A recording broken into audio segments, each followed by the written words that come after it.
Welcome back to Meet You at Breakfast. I am Ben, and we have the full crew here. We have Brian, Dylan, and Julia talk about episode 7 of season 4 of the Traitors US. And the season's been chugging along. I think this is, this was a heavily hyped up episode. I think that this was probably the best episode of the season. I don't know if the best of all time, but it's probably maybe like top 5 or 10, I would say. Yeah. Definitely. They're all progressively getting better and better as each episode gets dropped. So I can only imagine what the rest of the season is going to be like. I'm very excited to finally make breakfast for the first time this season. That's nice. I've been dying to talk about this season because I love it. No, we need to do a round of applause like Dorinda got when she showed up. Woo! Dylan survived the night. Yeah. Yes, very unfortunately, Dorinda is still in this game. She's there. Yeah. What are your thoughts so far on everything? We haven't really gotten your catch us up, Dylan. Points. Yeah, so I guess a quick recap of everything I have going on, not on my watch right now. Big Rob C fan, or Rob R, Rip Rob C. Rob C is dead. Rob R is my new obsession with reality TV. He has me in a chokehold, and I'm willingly staying in that chokehold. I think he is far and away the best player on the season, the best gamer. Even among other gamers, he is the best gamer. Really impressed there. Really impressed that this season was able to follow up last season and create, which I think overall has been a very entertaining season for different reasons than season 3 was. I think obviously the Traitors are playing a much better game this season than they did in season 3, whereas vice versa. I think the Faithfuls are playing a much worse game this season than they did in season 3.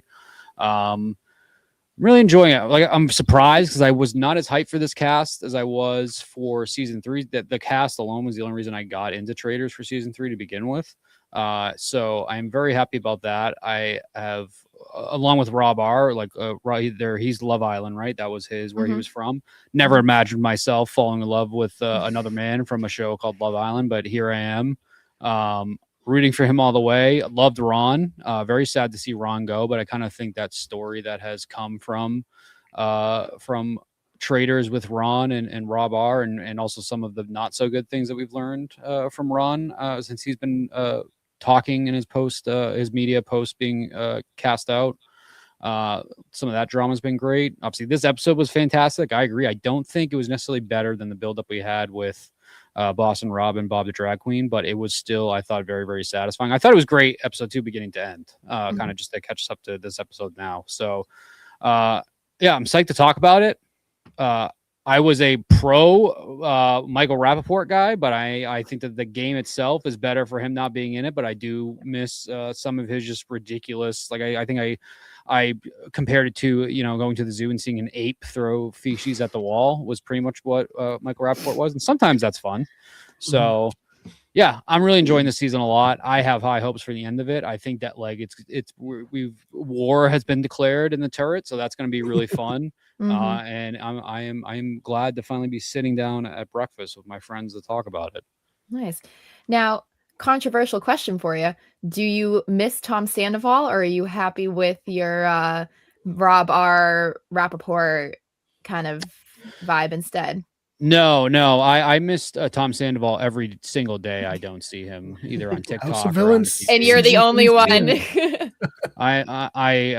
My ideal reality is going to be to have Tom Sandoval, Dylan Efron, Rob R. I'm keeping Mike Rappaport out of it. Maybe Ron. I want to get those 4 in a room together just to see if they can solve world peace or something like that. Maybe we can do that. Well, that's Tom fun. Sandoval will try to start singing to everyone, and I think he'll get voted off the island real quick. So, waiting for Tom Sandoval to become local around here for a show. I think I missed the last one, the last chance I have, but I won't allow that to happen again. Yeah. I mean, I'm more of a Rob girl. I loved him on Love Island, and he's stealing my heart again. I think when you texted us the other day that you're getting like fed a bunch of Rob content, I'm like, as you should. I mean, he's a person that everyone can appreciate his hotness, and like everything that he does is just like everyone's like, yep, it tracks. He's hot. Can't say anything else. been a quite unique experience for my relationship with my wife, as we send each other Rob R thirst traps on TikTok all the time. So that's been it's a healthy dynamic. dynamic. It's a healthy marriage. Yeah. As a heterosexual male, this is something I have not quite experienced with a reality TV star before. And I think a lot of it too is she, like, I just think everyone's he's captivated by him. He's just a captivating person. I think a lot of it, because I didn't watch Love Island. A lot of it, on the face of it, is you think that he is just this, this big, handsome, dumb idiot, but he's not. I think all his moves he's made to this point have been great. He's very likable. He's established himself socially in this game, in a game where not a lot of people remember they are playing a game. I think that he's doing very, very well. So I think that's part of it too. I think I am like so very surprised. Because at first, when he was made a traitor, I was just like, "Oh, this is like I don't know how this is going to go." But I think the traitor dynamics up till this episode has been great, and I think what has happened in this episode naturally has made it. We'll talk about it. I thought it was the right move, and I think that it's made things more interesting. And I think it's risen Rob above being, just a handsome face who's playing a game now. I think that he is generally maybe the best player in this game. And I think he's outplaying, the so-called gamers that are in this season. And I think that alone has been the most impressive part for me. Yeah, I mean, I think Natalie's the last gamer left, right? And they've just been getting decimated left and right. Yeah, and like she almost got it axed this episode too. Like she was up there for sure. She is very lucky Jam put on the performance he did, because I think that this was actually arguably one of the worst performances by anyone in this season with Natalie in this episode. It was pretty bad, which made me sad because, Natalie's been kind of in the background for me, and she was my favorite reality character that was on this season going into it. And I think that her performance has been pretty lackluster. And I think this episode kind of just killed any remaining hype I had for her in this game. But I guess we'll see. Yeah, I think talking about Rob and talking about him compared to the gamer, I think this episode kind of really highlights that, especially during the dagger game that they played at the end of the mission, where that was my moment where I was like, damn, that was hot, where Rob just immediately clocks that Natalie is the one that's lying. And Natalie is not a bad liar, right? She's a Survivor winner. She's generally considered maybe a top 10 to 15 Survivor player of all time. She's very, very good at these games in general. And I think the fact that he was so easily able to just catch her out on a lie with so little information and be so confident about it and be correct was really, really impressive. And I think talking about him being the best player of the season, to me, this felt very Coronation edity, if we're talking from that perspective. This was we are showing you just how good he is and why he's going to win, and whether he wins or not, we'll see. Yeah, I really want to root for Candace, but I don't know what she's gonna do from here. If you guys want to see, you should look up Candace versus Monique on Real Housewives of Potomac. She gets into a brawl. And Candace, don't mess with Candace. She doesn't take crap from anyone. And I think she's really going to make it her mission to get rid of Rob now. And I mean, her writing his name down, menace behavior for sure. But I don't know. I just feel like she's just really gonna go in on Rob now. And I think Rob should be a little afraid of her. I think it's the give and take you have when you have a game like this, which I think we talked about it last season too. The actual gameplay mechanics of this game still need to be worked out. It's not always necessarily fair. It's also not always necessarily even well thought out beyond when it's being played, where I don't have a problem with what went on with Jam yelling out Lisa's name. I think that was obviously one. It was really entertaining. It was hilarious, just the visual of watching him getting led away. Obviously, he's not going to be actually murdered, but it felt like that for a second. And I think the theatrics of the game naturally put it a little bit more over the top than it would be with a Survivor or a Big Brother, where it's part of the show. But I don't think you can have it both ways with having all gamers or like all housewives. I think it creates that interesting dynamic where the housewives are obviously like grossly faithful to each other, like to a point where you can't play an actual game where you have housewives and other players in it, because it's like the dynamics just don't line up. But I think for a game like this, it's a lot of fun. It makes it really interesting. I think having that clash of gamers, non-gamers creates this own ecosystem for Traitors that I would honestly probably hate in something like Survivor or like Big Brother, because I think it adds just that dramatic over the topness that I like about this show the most. Do I want somebody like Rob, who's playing a really good game, to win? Yes. I actually think Candice was playing relatively good up until this point. I think Lisa was doing pretty decent up until this point. I think that natural selection with Lisa taking the pin kind of put her into this situation where obviously this was the right choice for Rob to go after her, especially when he already did. But I think it's unfortunate for Candice because she is not a reality gamer person, that she went with the emotional pick. But I think that's also part of why I like this game, like I said, because it adds an element where it's probably going to be completely her undoing, and hopefully, honestly, it might be a shared mutual destruction between her and Rob, where if they don't get it together, I'm not sure either of them can survive it. And I think that if either one of them go on to win this game, I think overcoming what had happened in this episode puts them both, honestly, probably as the two more impressive players I've seen since watching Traitors, because that would be insane. It just feels like maybe Rob has a little bit more juice to do that. But I am very excited for the drama that's going to unfold next week, because I have seen clips of Candice. I have heard Candice is not to be played with, and I am now excited for that. But I'm rooting for Rob to overcome it. I'm rooting for them both to overcome, because like I said, I like the Traitors a lot in this season. The Faithfuls do not deserve a win at this point. They just do not. No, I think the Traitors have been doing great. And I would really like to see Candice and Rob mend it and figure it out, because I feel like if they start going for each other, then if one of them gets banished, then they're going to have to recruit another traitor. And like, I have like a very love-hate with that process, because like, I don't want Rob to like recruit Colton or something like that.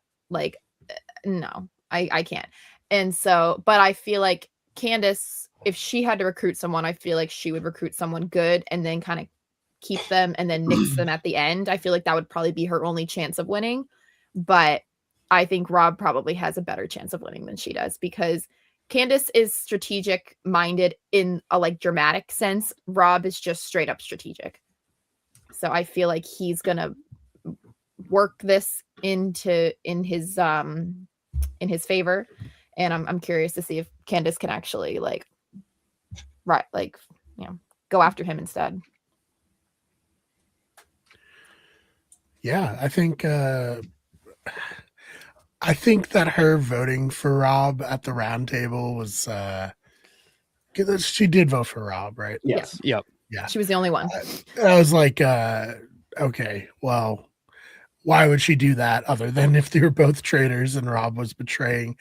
Will this group of faithful pick up on it? I can't say for sure. Probably I don't not. know if I have the most faith in them, No. but I feel like if I was there, I'd be like, that's weird. What a random vote to do, you know? But I think it did help that Dorinda also randomly voted for Moira, who That's true. So it maybe it could just be played off like the two housewives did throwaway votes because they didn't want to vote for Lisa, even though they like realized that it was Lisa. Yeah. Right. I think Dorinda too. The things that have come out about Dorinda between with Ron, there's no way to verify it. Dorinda is probably my least favorite player left in the game right now. And I also think that she is just a terrible faithful, clearly. I don't think that she has really necessarily gotten one selection right yet.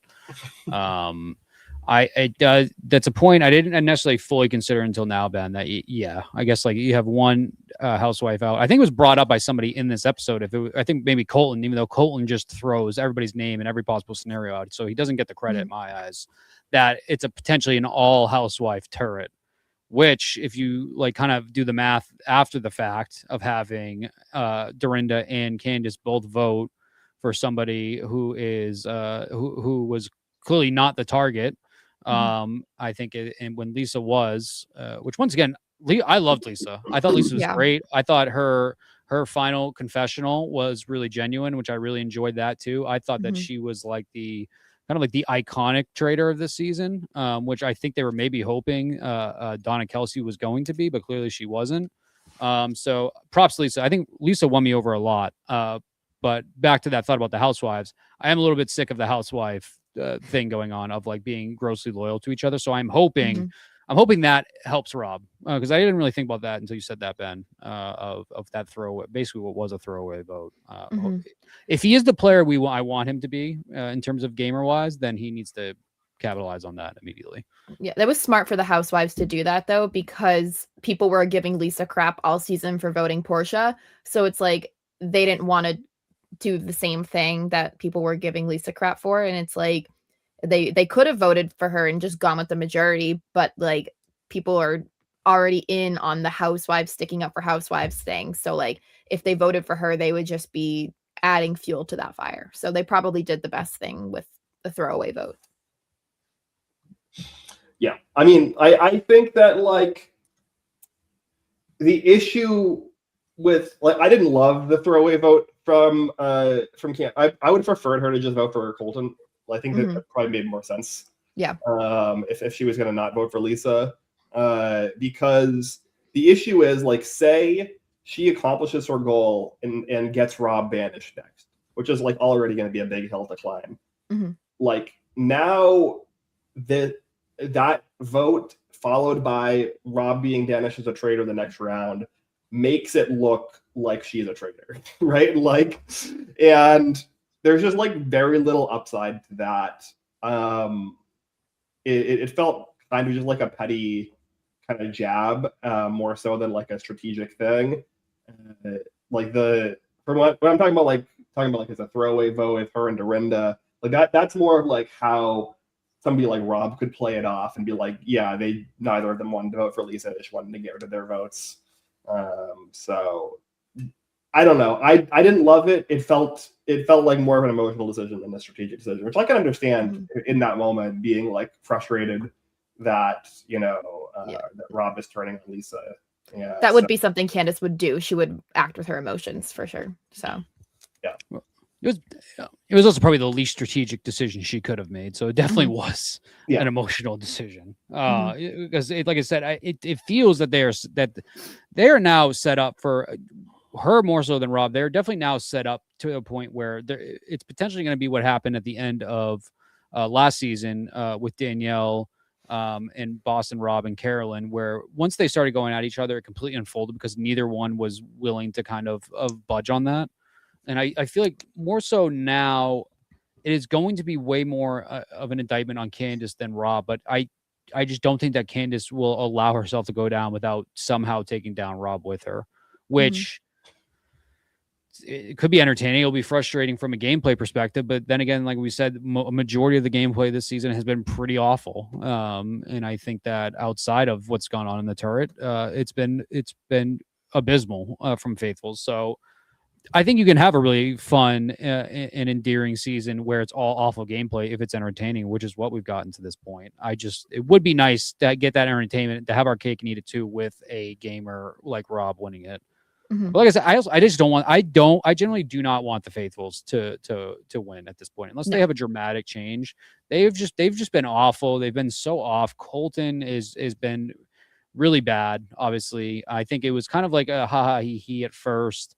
And then, he was not able to deliver. He's throwing names out everywhere. It's not easy to root for. I think Natalie, this episode, like I said, really the whole thing with the poison, once again, I can appreciate getting into a game and being thematic about it all, but generally acting like you're going to die. And I think throwing away your game the way she did was wild to see. I don't know if they're told to really buy into that situation. I don't know if they're told something's going to happen here where you really need to get into it. I understand your life is on the line, and a lot of these people are much more wealthier than some of the other players that there are. So that's something to consider too, especially with the housewives. I think I end up looking net worth. I think Dorinda and Lisa are both over 10 million. I think Candace is below that. So there's a lot of people that are also extremely wealthy. So it's tough to feel bad for them. And I find it's probably tough for them to get into when it is time to be killed or to be banished, that you're like that upset when you know you're just going home to a bunch of money. But there are people in this game who are probably not very wealthy at all, who desperately need to win it. So I understand wanting to be being terrified in that moment, but I think that Natalie, that was a little strange. Jam on the other hand, loved it. I loved him like being led away to his death and throwing any name he could out there. It was very funny that he was dead on just with the complete wrong reason of what had happened.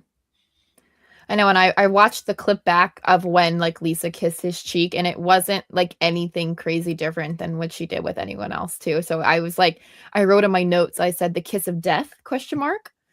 But I don't think that was a valid enough argument. However, again, it was like, well, they were still kind of on the money with her anyway, so it doesn't really matter, I guess. But she also just wasn't a good actor. That's like she wasn't good at selling it, I don't think. Which is funny because she is an actress. Yes. For many years, actually. It's a tough spot. Yeah.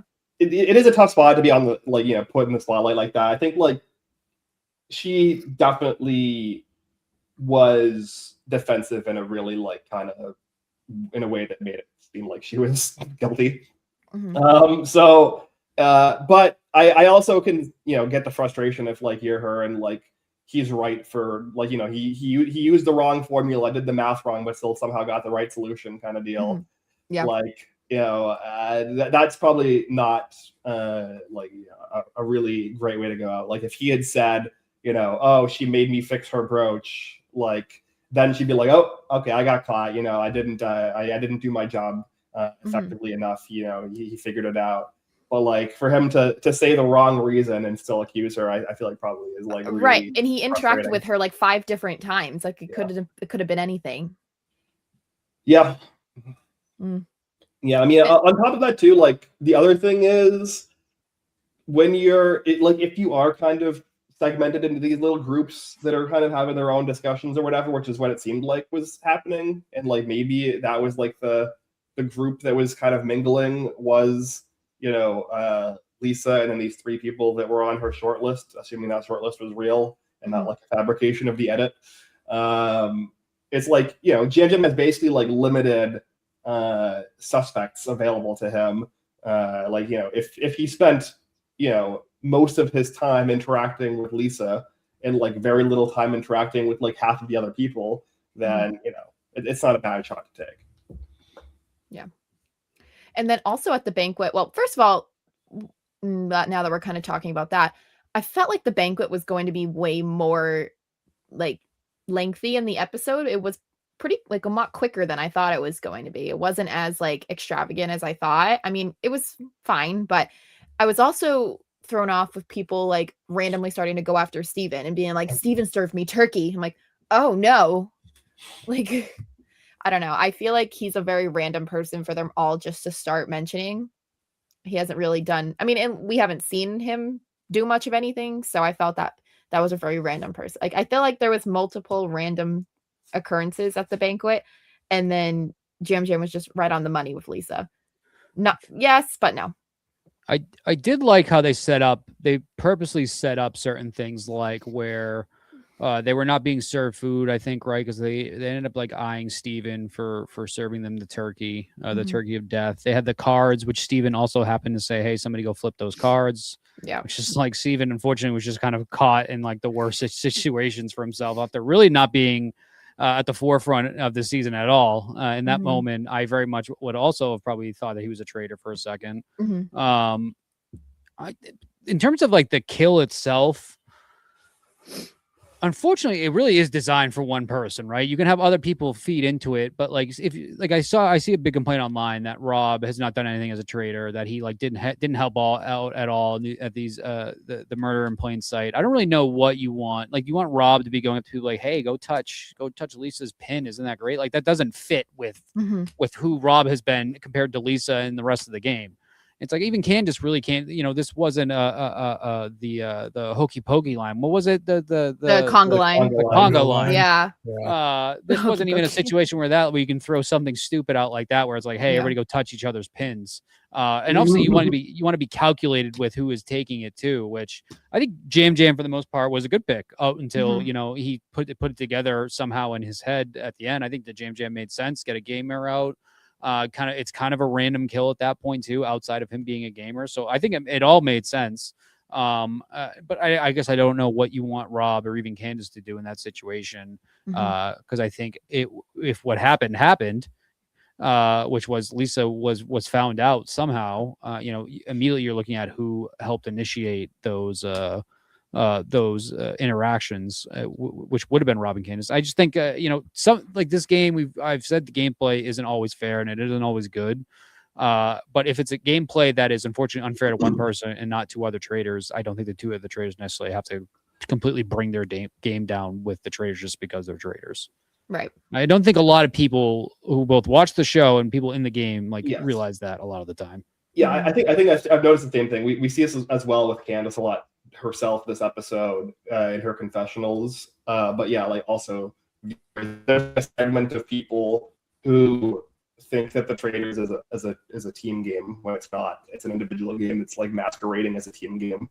And yes, there can be multiple winners, but like productively, there's usually last season I think was an anomaly where we had 4 winners, but usually there is 1 to 2 winners coming out of the season, and you kind of have to play selfishly in order to succeed.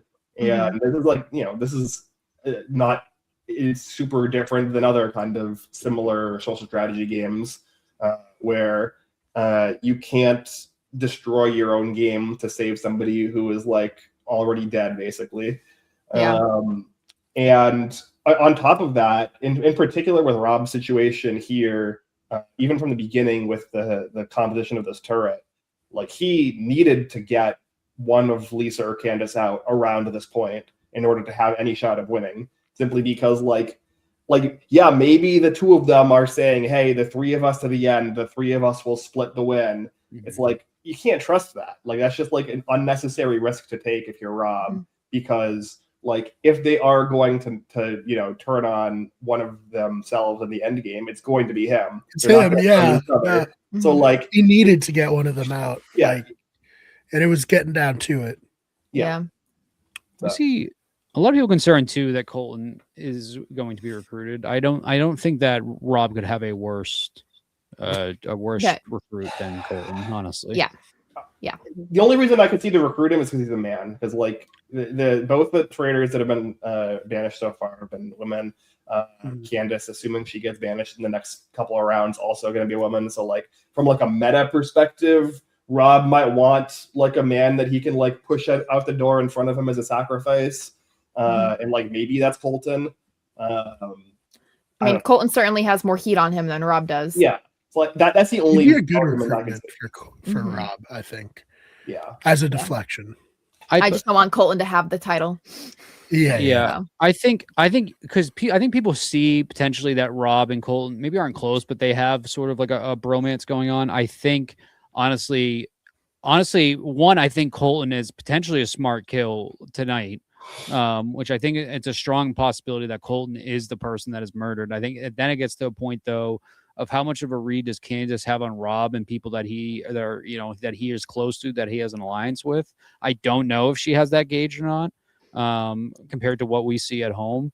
But I think Colton would be an awful recruit. I guess if you assume maybe potentially he recruits another male, I think Mark would be a really great recruit for him, because it doesn't seem like there's any heat on Mark at all. I was trying to think about any other, especially I think Steven. Well, after this episode, obviously Steven makes me a little nervous, but yeah, I guess Steven might be that perfect like deflection. Brian just said too, of there's not the heat to back up Steven outside of that banquet, but if you get him out, then it's kind of like you really know there's no connection there. You just can't have the connection, and that's the mistake that Danielle made last year with Brittany, is that you can't have that connection. You have to make that selection purely strategically. You can't have any other emotions in it. And so I really hope he doesn't recruit Colton. Colton's getting a lot of airtime, but I feel like Colton's being set up to potentially be one of the last remaining faithfuls that get blindsided when they go to reveal at the end. I agree. That's kind of been the read that I've landed on too. Is it feels like it's going to be Rob and Colton at the end, and then Colton's going to get blindsided that Rob is a traitor. And I would love that. I would love that. Very much more entertaining. That ending. Yeah. I did not realize the drama that surrounded Colton outside of this game until I looked into it. So yeah, it's pretty brutal. And I don't think that he has played a good game. Like I said, and I think in the end, I really enjoy the drama and some of the sloppy gameplay leads to the drama. I want somebody who has played the best game to win. I don't want the faithfuls to win. So yeah, that's a very fair point. They just don't deserve it. Outside of that, the only thing I thought, because you brought up I thought the banquet would also be longer. I think that like the flow of this episode was really interesting. Once again, the editing I think is great. I think the editing has been really, really impressive. The production obviously has been really impressive, but it's always been impressive. I think the editing has been great this season. I think the flow of this episode, not having a murder in the beginning, right? Was this the episode that there was no murder in the beginning? Well, this was but they technically it was the banquet. Yeah. So I think starting out that different was fun. I think with the challenge and then I think we got a longer than we usually do time outside of the challenge to discuss the banishment or the round table.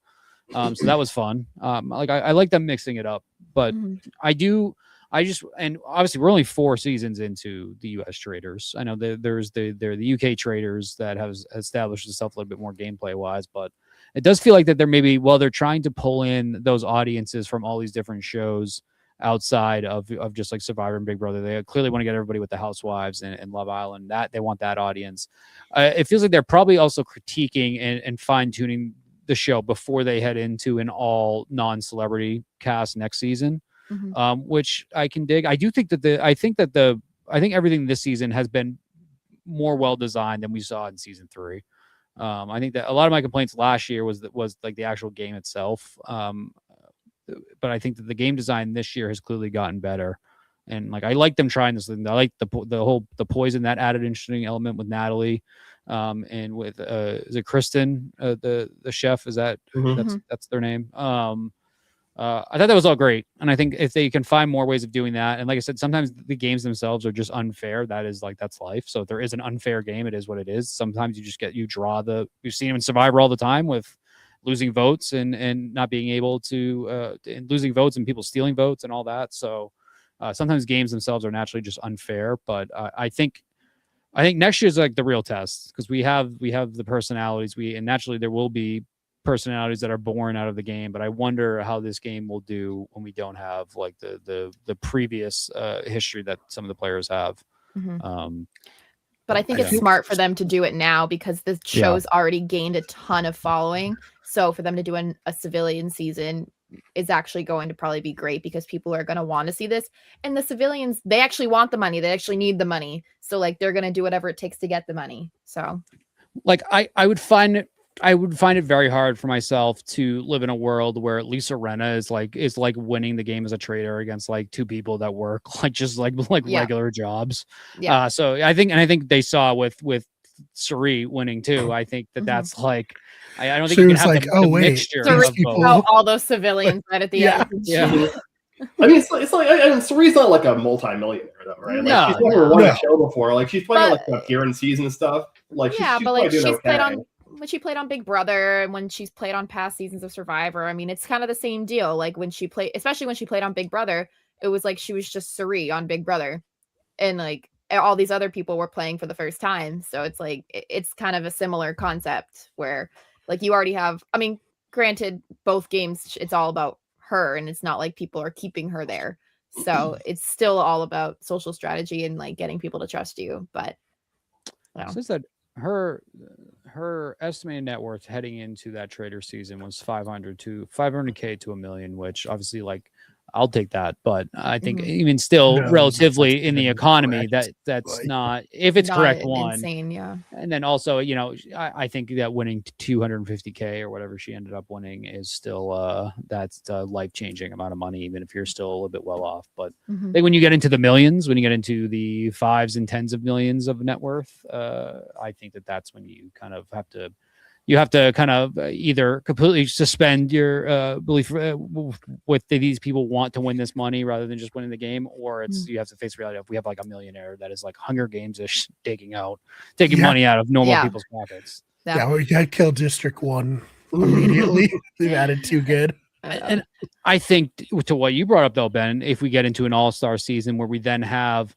players that played really well in a all civilian season meshed with the players that we saw in this season, which is kind of like I forget when Survivor did their fans versus favorites one. Was that like there were like 8, like how many seasons there? 16. It was season 16, yeah. So they once again, those players, a lot of the players that played that were not millionaires, but I think that once you get the all-stars from these seasons meshed with some civilian all-stars, that could be a lot of fun. And I think that the longevity is there for this game too. Assuming reality TV is on that resurgence that we always talk about. Be cool to see someone beyond the civilian season and then get upgraded to the reality. But I do think this season was really important for this version of the Traitors to kind of reset, because they kind of established like, okay, there's going to be 1 or 2 gamers who are Traitors. And this year they're like, there's no gamers.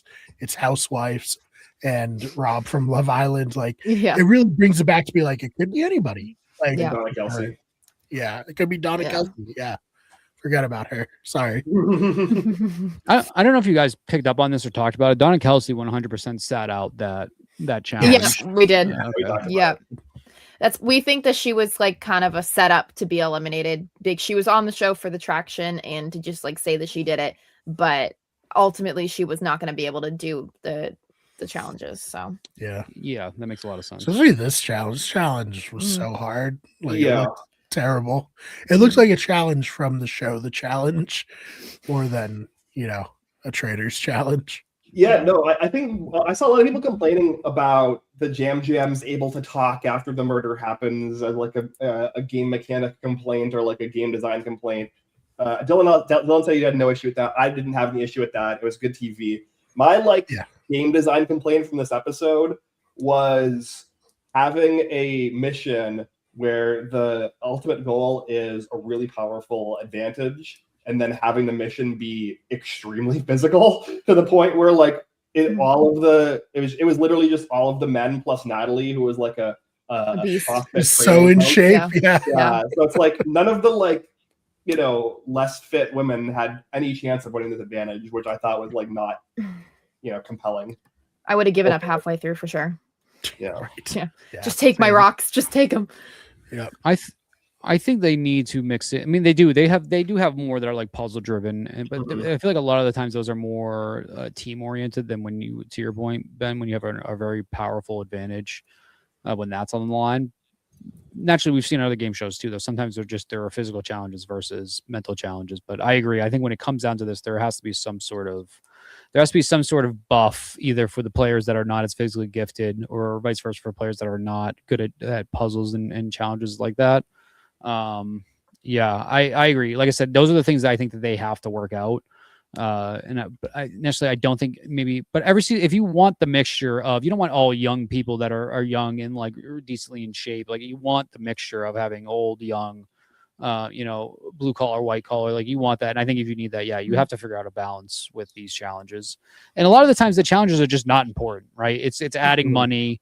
And like in the end, it's not ultra important to the actual game itself that's going on. Sometimes you get things you can pay attention to with who wants shields, who doesn't. But I feel like even that itself has become so meta with a lot of people playing that they're like, we saw when people had a chance to steal the shield or not. I just don't think that people want to risk it at that point to expose themselves.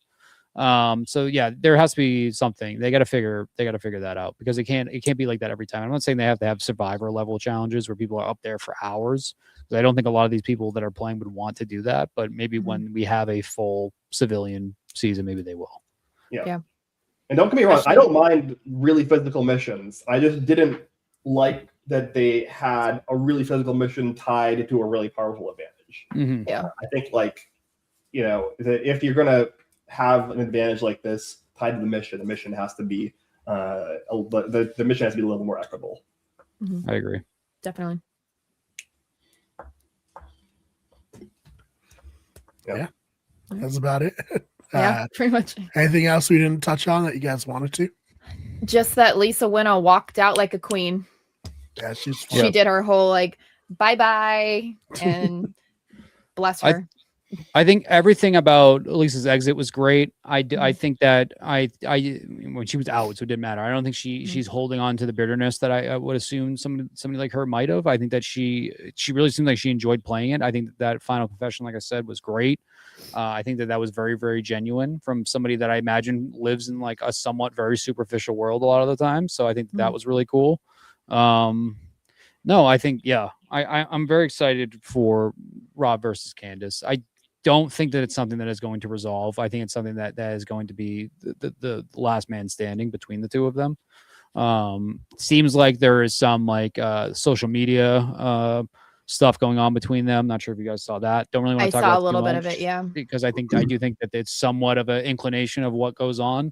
But I'm really looking forward to it. I think once again, the past like 6 months for us on this channel has been great. Between Survivor, we're now heading to what has been a great season of Traitors. We're heading into what is one of the more important seasons of Survivor coming up, and then we head into, I think there's something in the summer, right? There's something in the summer for you guys, not a show I watch. I forget what it is. Love Island. Yeah. Love Island, Big Brother. So even coming off of Big Brother 27 was like an incredible season of Big Brother, and like Survivor Australia was Survivor Australia versus the World. I think the world, yep. It's been a very, very good year. House of reality Villains TV. season 3 is coming. I want to cover that if anyone wants to do that. Yeah, should be fun. Tom Sandoval will be there, Dylan. I'll be your Tom Sandoval correspondent. I'm out. I'll be around for you guys. We got Tyson's on that, and then Paul from Big Brother as well. We got the I guess it was House of the Dragon. Now it's just a Westeros podcast. Ryan and I do, where we cover the Night of the Seven Kingdoms. So yeah, lots of stuff on this channel. Not exactly reality TV, but I love the Olympics. It's obviously not something we're covering, but that's starting like this week, right? It's Friday, yeah. Yep. Oh, that's Friday. Oh wow. Mm-hmm. Yep. Who knew? It came up fast. It comes up so fast. That's why so many people were speculating that they were going to do a shortened Big Brother winter season in February, because a lot of the times they'll do winter seasons of Big Brother opposite the Olympics, but no dice. Should have done it. We would have covered it. CBS, come on. Yeah. Feed the people. We're hungry. Yeah. Last special winter season of Big Brother was so dramatic that it bled over into the Traitors. So. Yep. Mm-hmm. All right. Well, Ben, anything you want to promote before we get out of here?